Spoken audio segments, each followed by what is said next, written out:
अस्सलाम वालेकुम and very warm welcome to my YouTube channel. मैं हूं अनीका नसार। इससे पहले कि हम वीडियो का आगाज करें, मेरी आपसे दरखास्त है कि मेरे चैनल को सब्सक्राइब कीजिए, बेल आइकन दबाना ना भूलिएगा और साथ साथ इस वीडियो को लाइक ज़रूर करें।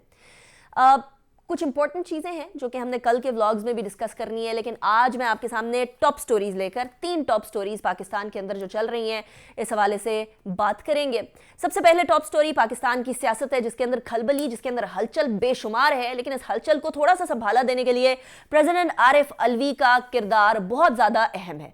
दूसरी टॉप स्टोरी हमारी ये होगी कि पाकिस्तान में जहाँ डिप्लोमेटिक सतह के ऊपर मामलात को ठीक करने की कोशिश की जा रही है, वहीं 2 रोज़ा दौरे पर ताजिकिस्तान के प्रेसिडेंट इस वक्त पाकिस्तान में मौजूद हैं और जिस जगह पर मैं बैठी हूं इसके बिल्कुल हमसाए के अंदर अभी भी इवेंट चल रहा है। इस इवेंट के अंदर इससे पहले बहुत सारे MOU साइन हुए हैं पाकिस्तान और ताजिकिस्तान के दरमियान, इनके बारे में भी बात करेंगे। Third but not the last, आज हिना रबानी खर जो मिनिस्टर ऑफ स्टेट हैं फॉरेन अफेयर्स की, उन्होंने भारत के हवाले से डोसियर थमाने की नवीद सुना दी है, उसके बारे में भी बात करेंगे। लेकिन सबसे पहले सबसे फर्स्ट टॉप स्टोरी की तरफ बढ़ेंगे। पाकिस्तान तहरीक-ए-इंसाफ बार बार और कई महीनों से, पिछले कोई 8-9 महीनों से अर्ली इंतखाबात की बात कर रही है, लेकिन हुकूमत अर्ली इंतखाबात देने को तैयार ही नहीं है किसी भी फॉर्म में। लेकिन बीच में राबते बिल्कुल मुनक़ता हो गए थे, मामलात बहुत ज़्यादा संगीनी की तरफ चले गए थे, लेकिन ये बर्फ़ पिघलते हुए नजर आ रही है। तकरीबन आधा दर्जन के करीब मुलाकातें प्रेसिडेंट आरिफ अलवी की इसहाक डार से हुई हैं। याद रखिए कि इसहाक डार एक जगह फाइनेंस मिनिस्टर हैं, दूसरी जगह नवाज शरीफ साहब के समधी भी हैं। सो इसीलिए इसहाक डार को सिर्फ फाइनेंस मिनिस्टर के तौर पर ना देखा जाए, एक बड़ी इंपॉर्टेंट पर्सनैलिटी जो कि डायरेक्ट नवाज शरीफ साहब के पैगामात लेकर आते हैं और लेन देन की बात कर रहे हैं, वो बेसिकली प्रेसिडेंट साहब से मुलाकात कर रहे हैं। और अभी जब मैं ये वीडियो रिकॉर्ड करवा रही हूँ, प्रेसिडेंट आरिफ अलवी लाहौर में इमरान खान साहब से मुलाकात करने के लिए ज़मान पार्क पहुँच चुके हैं। इस मुलाकात के अंदर बिलखुसूस मईशत के हवाले से ज़रूर बात होगी कि सियासत अपनी जगह, लेकिन माशी मामलात को सही करने के लिए तमाम की तमाम सियासी जमातों को एक यकजा होना पड़ेगा। आपको याद है कि अपोजिशन में होते हुए भी शहबाज शरीफ साहब ने मीसाके मईशत की बात की थी, वही मीसाके मईशत को आगे बढ़ाने की कोशिश की जा रही है और साथ साथ इलेक्शंस के ऊपर भी बात हो रही है कि कोई ले दे के फॉर्मूले से दोनों साइड की फेस सेविंग हो जाए और मामला खुश उसलूबी से आगे बढ़ता हुआ नजर आए। इसका नतीजा क्या निकलेगा, दैट इज वेरी इंपॉर्टेंट। लेकिन on the side line Imran Khan साहब ने आज ये भी अनाउंस किया है कि वो 17 दिसंबर को लिबर्टी चौक के अंदर एक इज्तिमा करेंगे। उसके अंदर वो डिसाइड करेंगे और अनाउंस करेंगे कि दोनों साइड की असेंबलियां, पंजाब असेंबली और KP की असेंबली, कब तहलील करनी है। याद रखिए कि KP की असेंबली के अंदर तो स्पीकर पाकिस्तान तहरीक-ए-इंसाफ के हैं, लेकिन महवर सारी की सारी तवज्जो का पंजाब असेंबली बनी हुई है, क्योंकि अभी तक किसी को ये समझ नहीं आ रही है कि परवेज़ इलाही साहब ने किसी तरीके से असेंबली तहलील करनी है या नहीं करनी है। तो वहाँ आके मामला स्टक हुआ है। असद कैसर साहब जो कि स्पीकर कौमी असेंबली रह चुके हैं, साबिक स्पीकर कौमी असेंबली हैं, उन्होंने मुलाकात की है परवेज़ इलाही साहब से जो कि सिटिंग स्पीकर हैं पंजाब असेंबली के, और उस मुलाकात के अंदर मोहनस इलाही भी थे और बातचीत हुई है असेंबलियाँ तहलील करने के हवाले से। असद कैसर साहब ने कहा है कि जी असेंबलियाँ तहलील करने की तरफ जाएं, लेकिन Parvez Elahi is not ready to do that. वो अभी चाह रहे हैं कि किसी तरीके से अगले 4-5 हफ्ते गुजर जाए और उसके बाद मामले के डिसीजन करने की तरफ आए। यानी एक तरफ इमरान खान साहब ने कहा है कि 17 दिसंबर को हम लोग अनाउंस करेंगे कि असेंबलियाँ तहलील करनी है या नहीं, और परवेज़ इलाही साहब कह रहे हैं कि मैं किसी भी तरीके से रिकमेंड नहीं करूंगा कि पंजाब की असेंबली को अभी डिसॉल्व किया जाए, अभी इसकी तहलील की तरफ जाया जाए, ये डिसीजन करें जाकर जनवरी में। यानी डिसीजन की ताखीर ही वो तकरीबन 4 हफ्ते से 6 हफ्ते मांग रहे हैं, और उसके बाद डिसीजन कब का होगा वो एक अलग स्टोरी है, उसके बारे में अभी कुछ नहीं कहा जा रहा। फिर इमरान खान साहब ने एक और इंपॉर्टेंट तजवीज़ सामने रखी है पाकिस्तान मुस्लिम लीग काफ के पास, परवेज़ इलाही साहब के पास। वो कहते हैं कि जी आपने अगले इंतखाबात के अंदर जो आप इंतखाबात लड़ें वो बल्ले के निशान के ऊपर लड़ें, अपने निशान पर यानी PMLQ के निशान के ऊपर लड़ने की बजाय बल्ले का निशान इस्तेमाल करें। पाकिस्तान तहरीक-ए-इंसाफ के तौर पर आप आगे बढ़ें। तकरीबन 20-22 के करीब नशस्तों के देने की ऑफ़र की है इमरान खान साहब ने पंजाब असेंबली की, और तकरीबन 6-7 के करीब नशस्तें जो है वो कौमी असेंबली की देने की ऑफ़र की है।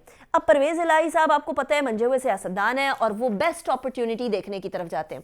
ये देखना है कि कब तक मोहनस इलाही इन डिसीजंस के ऊपर हावी हो सकेंगे, क्योंकि मोहनस इलाही का क्लियर टिल्ट इमरान खान साहब की तरफ है और उनको अपनी सियासी बका इमरान खान साहब के साथ जुड़कर ही नजर आती है। लेकिन परवेज़ इलाही साहब कंप्लीटली अग्रीड नहीं है इस पॉइंट ऑफ व्यू से कि उनकी सियासी बका किसी और सियासी जमात के साथ जुड़कर है। वो इस थॉट के मालिक हैं कि अपनी सियासी बका रखते हुए दूसरों के साथ नेगोशिएशन की जा सकती है, लेन देन का मामला किया जा सकता है, लेकिन जहां अपनी सियासी जमात के ठप्पे को या उसके निशान को छोड़ा, किसी और के निशान के ऊपर ठप्पा लगवाया, तो फिर मामला जो है वो उनकी सियासत के खात्मे की तरफ जाएगा।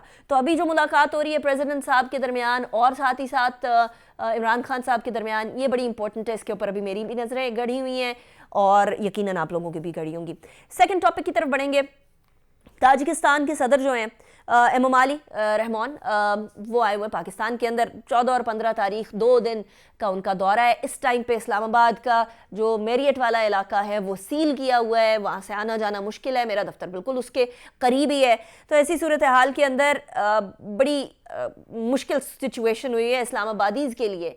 लेकिन अच्छी बात यह है कि इस मुलाकात के अंदर ताजिकिस्तान और पाकिस्तान के दरमियान बहुत सारे MOU साइन हुए हैं। पाकिस्तान के लिए इस टाइम पर सेंट्रल एशियन रिपब्लिक्स बहुत इंपॉर्टेंट है। ये तमाम ममालिक जो सेंट्रल एशियन रिपब्लिक्स हैं, ये सारे के सारे इंपॉर्टेंट इसलिए हैं क्योंकि ये मादनियात और तेल और गैस के ज़खायर भी रखते हैं, और इसके साथ साथ पाकिस्तान के जो ट्रेड है उसके लिए भी बहुत कारआमद साबित हो सकते हैं। फिर CPEC से फ़ायदा भी उठा सकते हैं तमाम कार्ड स्टेट।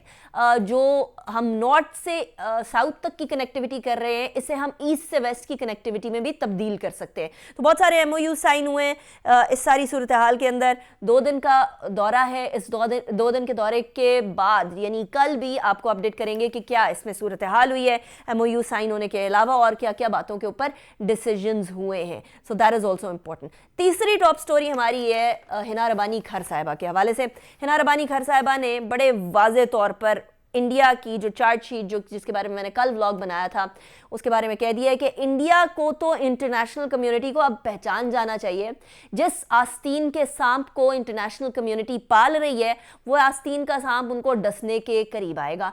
हिना रबानी खर साहिबा ने एक और बात कही कि जी हम लोग जो तमाम फहरिस्त मैंने उन लोगों की जो कि जून 2021 के जौहर टाउन के अटैक के अंदर मुलव्विस थे, रॉ के एजेंट्स थे, मिडलमैन थे, वो सारे के सारे फहरिस्त जो मैंने आपके सामने रखी थी उसकी गिरफ्तारी के बारे में बात की है कि अगर तो भारत रिस्पॉन्सिबल स्टेट है, जो कि भारत ने प्रूव करना है कि वो रिस्पॉन्सिबल स्टेट है या नहीं है, जो कि लगता नहीं है क्योंकि यूरेनियम तक तो उधर ब्लैक मार्केट के अंदर बिक रही होती है। ब्राह्मो साहब का by mistake by chance missile fire हो जाता है। आपके मिसाइल से लेकर आपके यूरेनियम और तक आपके काबू ही कोई नहीं है, आपके हाथों से फिसलती चली जाती हैं चीज़ें। तो उनके रिस्पॉन्सिबल स्टेट होने के ऊपर तो बहुत सारे सवालात मौजूद हैं। लेकिन हिना रबानी खर साहिबा कह रही है कि हम डिमांड करेंगे कि वो लोग जो कि पाकिस्तान में दहशतगर्दी में मुलव्विस हैं उनको हमारे हवाले कराया जाए। और अगर, एक बहुत बड़ा अगर है, अगर भारत वाकई में रिस्पॉन्सिबल स्टेट होगा तो वो लोग हमारे हवाले कर देगा, हमारे हवाले थमा देगा।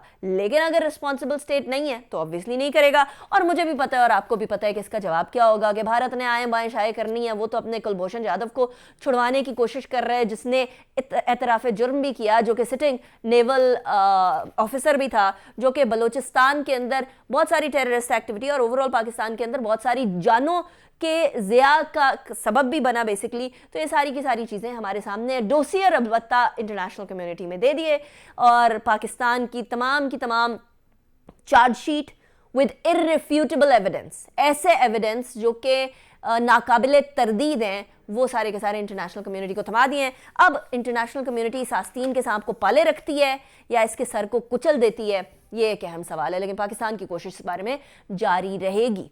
भारत के बारे में ही हम लोगों ने कल भी इंशाल्लाह बात करनी है और साथ ही साथ रेकोटिक के बारे में भी बात करेंगे, but will leave that for tomorrow. I'll add up a few more information regarding that. फिलहाल के लिए अनीका निसार को इजाज़त दीजिए। अपना बहुत ख्याल रखिएगा। अल्लाह हाफ़िज़।